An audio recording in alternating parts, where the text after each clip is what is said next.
জাতীয় নাগরিক পার্টির নেতা আখতার হোসেন বলেছেন, আমরা এমন সংবিধান চাই যা গণতন্ত্রকে সুরক্ষিত রাখতে পারে এবং বাংলাদেশের মানুষের অভিপ্রায়কে প্রতিফলিত করতে পারে। তবে সংবিধান সংস্কারের জন্য সময় সীমিত বলে সতর্ক করেছেন এনসিপির যুগ্ম আহ্বায়ক সরওয়ার তুষার। তিনি বলেন, জুলাই সনদ কার্যকর হওয়ার প্রতিক্রিয়ায় বিভ্রান্তি সৃষ্টি হচ্ছে।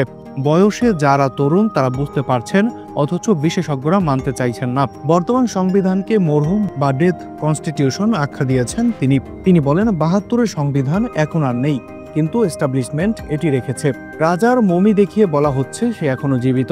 তুষার বর্তমান সরকারের আইনগত ভিত্তি নিয়ে প্রশ্ন তোলেন। তিনি বলেন, সরকার ১০৬ ধারার উপর ভিত্তি করে গঠিত হয়েছে, যা ধাপ্পাবাজি, মহা ধাপ্পাবাজি আর হতে পারে না। সেই ১০৬-এর সার্টিফাইড কপি কোথায়? কোনো হিয়ারিং হয়নি। তিনি আরো বলেন, জুলাই সনদ বাস্তবায়নের জন্য আদালতের কাছে ১০৬ দেখানো হচ্ছে, কিন্তু সাংবিধানিক ধারার মাধ্যমে ও অতি সাংবিধানিক ফয়সালা সম্ভব নয়। ১০৬ দিয়ে সনদ কার্যকর করা যাবে না, পার্লামেন্টও টেকানো যাবে না। সালাউদ্দিন আহমেদকে উদ্দেশ্য করে তিনি বলেন, আইনের সব ধারা মুখস্থ করে নেওয়া প্রয়োজন নয়। আমরা পদ্ধতিগত সমস্যাগুলো চিহ্নিত করেছি, যা সবাই জানে না। শেষে তুষার সতর্ক করে বলেন, ইলেকশনের আগে সংবিধান সংস্কার করতে হবে। ইউনূস সরকারের অধীনে নির্বাচন হবে। সংবিধান বদলাতে না পারলে আবার গণ অভ্যুত্থান ঘটবে। পরবর্তী নির্বাচন হবে নতুন সংবিধানের অধীনে।